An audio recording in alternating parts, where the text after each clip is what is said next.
Bleach Universe မှာအင်အားအကြီးဆုံး villain တွေအများကြီးရှိပေမဲ့အထအကျဆုံးလို့ပြောလိုက်ရင်လူတိုင်းပြေးမြင်မိတာ2ယောက်ရှိပါတယ်။တစ်ယောက်ကအရာအားလုံးကိုကြိုတင်စီမံထားတဲ့ Sosuke Aizen ဖြစ်ပြီးနောက်တစ်ယောက်ကတော့ဖျားသခင်တူလို့အစွမ်းထက်တဲ့ Quincy တို့ရဲ့ရှင်ဘုရင် Yahweh ပဲဖြစ်ပါတယ်။သူတို့နှစ်ဦးစလုံးက Bleach series ရဲ့အတီးကရန်သူတော်ကြီးတွေဖြစ်ကြပါတယ်။သူတို့နှစ်ဦးစလုံးကလက်ရှိကဘာကြီးရဲ့စနစ်ကိုဖျက်ဆီးပြီးကဘာတစ်တစ်ခုကိုတည်ဆောက်မယ်ဆိုတဲ့တူညီတဲ့ရည်ရွယ်ချက်အိုစီရှိကြပါတယ်။ဒါပေမဲ့အုပ်ချုပ်စီမံပုံချင်းကတော့လုံးဝကွဲပြားပါတယ်။အိုင်ဇန်ကတော့လက်ရှိဆိုးခင်းရဲ့တည်ရှိမှုကိုအတိတ်ပဲမရှိဘူးလို့မြင်ပြီး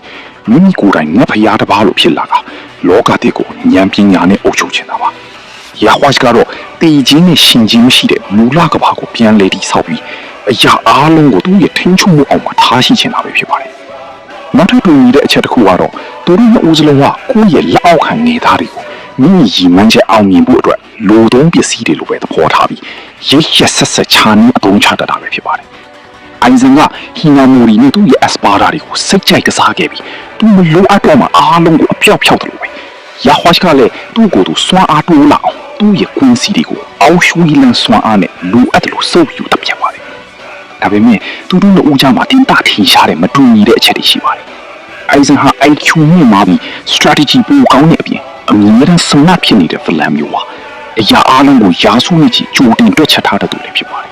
။ယာဝတ်ကတော့ The Almighty အစွမ်းနဲ့အနာဂတ်ကိုပြောင်းလဲနိုင်စွမ်းရှိပြီးစွမ်းအားအရာပိုမိုကြီးမားပေမဲ့အိုင်ဇန်ကတော့ smart မဖြစ်တာကိုတွေ့ရပါတယ်။လွန်ခဲ့တဲ့နှစ်1000က HBC မှာသူ့ရဲ့ Almighty ကိုဆုံးရှုံးခဲ့သလို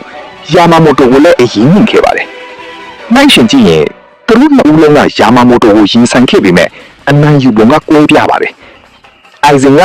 ယာမာမိုတိုရဲ့မီးတောက်တွေကိုတားဆီးဖို့အတွက် Wonder White ဆိုတဲ့တီးတန့် creator တစ်ခုကိုဖန်တီးပြီးဉာဏ်ပညာနဲ့အနိုင်ယူခဲ့ပါတယ်။ယာဝတ်ကတော့ပထမအချိန်ကရှုံးနေထားတာကြောင့်နောက်တစ်ချိန်မှာသူ့ရဲ့နေသား Right ကသူ့ပုံစံတူရောင်ဆောင်ပြီးယာမာမိုတိုရဲ့ဘန်ကိုက်ကိုထုတ်သုံးစေကအားလုံးပြီးသွားတော့မှဘန်ကိုက်ကိုအလွယ်တကူခိုးယူပြီးအင်အားချင်းရင်ရှင်ကတော့ဖြတ်ခဲ့တာပါ။ဒါဟာ strategy နဲ့ power ရဲ့ကွာခြားချက်ကိုတီးတိတာတာမြင်တွေ့စေပါတယ်။သူတို့ရဲ့ခံယူချက်နဲ့ဇက်လိုက်အကြီးကိုအပေါ်ထားရှိတဲ့သဘောထားကလည်းကွဲပြားပါတယ်။အိုင်ဇန်ကအကြီးကိုသူ့ရဲ့အစီအစဉ်တွေအတွက်စဉ်းစားချက်တစ်ခုလိုသဘောထားပြီးအကြီးကိုတိုးတက်လာတာကိုကြည့်ပြီးကျေနပ်နေတဲ့သူပါ။ယာဝတ်ကတော့ကွန်စီသွင်းပါတဲ့အကြီးကိုငါရဲ့တားလို့ခေါ်ဆိုပြီးသူ့ရဲ့အမှောင်ထုတွေကိုဆွဲသွင်းဖို့သာကြိုးစားခဲ့ပါတယ်။အိုင်ဇန်ကအရန်ကိုမာနာကြီးပြီးတပီးပုတ်လာဆန်ပါတယ်။သူကအားကြီးတဲ့သူကအားနည်းတဲ့အတွက်စီးမီမထုတ်သင့်ဘူး။မိကိုယ်တိုင်နဲ့စီးမီဖြစ်ရမယ်လို့ယုံကြည်။သူကအထက်စီးကနေအရာရာကိုထိန်းချုပ်ချင်တာဖြစ်ပြီးသူတစ်ပါးကိုကယ်တင်ဖို့ထက်သူတစ်ပါးရဲ့အထက်မှာရှိနေဖို့ကိုပိုဦးစားပေးပါတယ်။ Your Watch ကတော့သူ့ကိုယ်သူကွန်စီတွေရဲ့အဖေလူသားတွေရဲ့ကယ်တင်ရှင်လို့မှတ်ယူထားပါတယ်။သူကလူတွေရဲ့ဒုက္ခအထူးသဖြင့်တေခြင်းတရားကိုအပီးတိုင်ဖယ်ရှားပေးခြင်းနဲ့ Father Figure တယောက်လိုကြင်ကြံပါတယ်။အားလုံးဟာငါရဲ့အစိတ်အပိုင်းပဲဆိုတဲ့စိတ်နဲ့အသုံးချတတ်ပါတယ်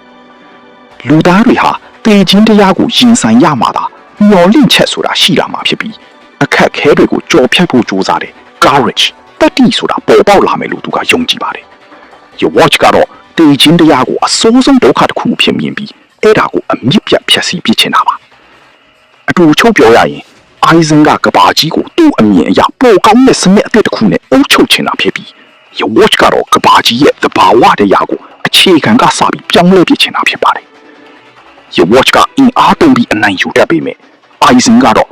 မင်းဒါမျိုးဖြစ်လာမယ်ဆိုတာငါကြိုသိပြီးသားဆိုတဲ့အကြည့်မျိုးနဲ့တင်ပြိုင်ဘက်ကိုဒူးထောက်စေတာပါ။ဒါကြောင့်လေအိုင်ဇန်က Bleach ရဲ့ The Goat Villain ဖြစ်သတ်မှတ်ခံထားတာပါ။ Your Watch ကအင်အားအကြီးဆုံးဖြစ်နိုင်ပေမဲ့အထားအကျဆုံးနဲ့အိုးရာအရှိဆုံးကတော့ Lord Aizen ပါပဲ။ညီကုန်းချုပ်ရရင်တော့ Your Watch ကဘလောက်ပဲအစွမ်းထပ်ပါစေ ECT နေနဲ့စကားပြောဖို့ခံရတဲ့ order နဲ့အရာရာကိုတိုးလက်ခုပ်ထဲကရည်လို့ထိန်းချုပ်နိုင်တဲ့ Sosuke Aizen ကသာ Bleach Universe မှာအထားအကျဆုံး villain ဖြစ်တယ်လို့ဆိုရမှာဖြစ်ပါတယ်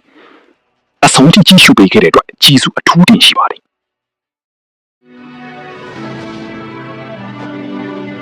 黒崎一護